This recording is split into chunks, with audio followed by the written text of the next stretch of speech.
kind of an honor and a challenge to be the last speaker of the evening. Members of the presidency, authorities, distinguished guests, I'm honored and humbled to accept this award on behalf of my organization, Helen Keller International, and I'm humbled to be with such distinguished fellow awardees.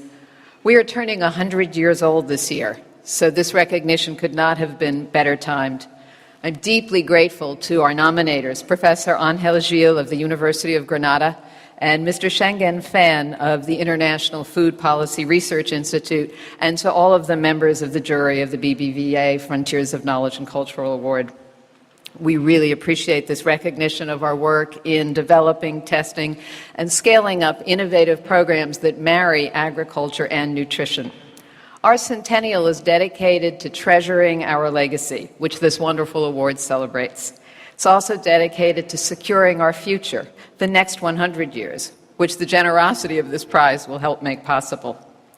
We were founded in 1915 here on this continent, in Paris, in fact, and our underlying principle has stayed the same through these 100 years. As Helen Keller said, the welfare of each is bound up in the welfare of all. She believed that even the poorest and the most vulnerable among us deserve to live life to their fullest potential.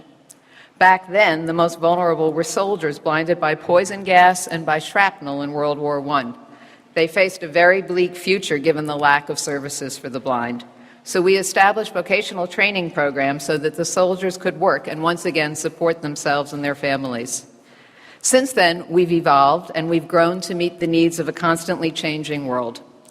Today, these needs include building regular and sustainable access to nutritious food in some of the world's poorest places, because as you've heard, good nutrition is absolutely essential for children to grow up to be healthy and strong, and therefore to break the vicious cycle of poverty.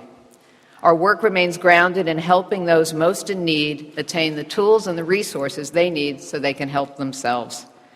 Together with our partners, we've developed innovative solutions to address malnutrition among mothers and children. Our programs are based on science, and they're proven to be effective in improving food security and ensuring regular access to nutritious food. As you just heard, last year we reached 54 million children under the age of 5 with vitamin A supplements that protect their sight and also protect their health. We've reached 290 million people throughout Africa with micronutrient-fortified staple foods like cooking oil and wheat flour that have been fortified with vitamin A, with iron, with zinc, so this becomes part of a daily diet. And as you've heard about our homestead food production program, there are now well over 1 million families in Africa and in Asia who are growing and eating more nutritious foods thanks to our homestead food production program. Yet there is still so much more to be done. So I hope you'll all join us in a commitment to building a world where no one suffers from poor nutrition or from avoidable blindness. As you've heard from some of the other awardees tonight, we have the knowledge and the tools we need. We can make these things happen now, but we need all of us working together to achieve this. Again, to quote Helen Keller, alone we can do so little. Together, we can all do so much. Thank you very much for this recognition.